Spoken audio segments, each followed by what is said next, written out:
Edad na ilang araw nang hinahanap ng kanyang mga magulang. Ang kanyang labi natagpuan sa loob ng isang maletang nasa ilog sa Bulacan. Nakatutok si Bea Pinlac. Palutang-lutang lang ang maletang ito sa ilog sa San Jose del Monte, Bulacan. Ang mga residente, inireklamo na ang nakakasulasok na amoy mula roon. Nang puntahan ng pulisya kagabi ang Sapang Alat River, tumambad sa kanila ang bangkay ng isang babaeng menor de edad na halos isang linggo nang nawawala. Nakita po namin yung isang slightly open na maleta and visible po doon, makikita po na agad natin na mayroon pong bangkay sa loob. Naka-fetal position po siya and intact naman po yung damit niya. Yun nga lang po medyo bloated na at sa pagkakababad sa tubig. May mga sugat din daw sa katawan ang biktima. Tinitingnan din ng pulisya kung inanod lang ang maleta mula Caloocan patungo sa bahagi ng ilog na sakop ng Bulacan.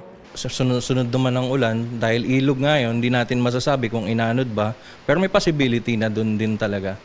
Ayon sa pamilya ng biktima, nagpaalam ang menor de edad na pupunta sa bahay ng kaibigan niya gabi noong February 7. Tawag po tawag yung last niya pong kausap na kaibigan niya na pinipilit po siyang sunduin daw po yung kaibigan niya kasi binubugbog daw po ng asawa. Rinig daw ang tila pag-aalangan ng biktima na pumunta sa bahay ng kaibigan habang kausap ito sa telepono. Kaya ako naman yan, namumuro na ako dyan sa asawa mo. Saan daw pupunta? Nakuhanan din sa CCTV habang naglalakad ang biktima patungo sa bahay ng kaibigan niya nung gabing yun. Mula noon, hindi na po siya nagparamdam, mula rin po yung account niya, di na makontak yung cellphone niya. Matapos ang ilang araw na paghahanap, inireport nila sa pulis na missing ang biktima noong February 10. Pero sunod na raw nilang nakita ang kaanak kagabi, wala nang buhay at nakasilid sa maleta. Sobrang grabe. Nakita ko yung itsura ng katawan ng kapatid ko. May butas din eh. Tapos yung mukha niya. Hindi ko na siya halos makilala. Yung short po na gamit ng kapatid ko.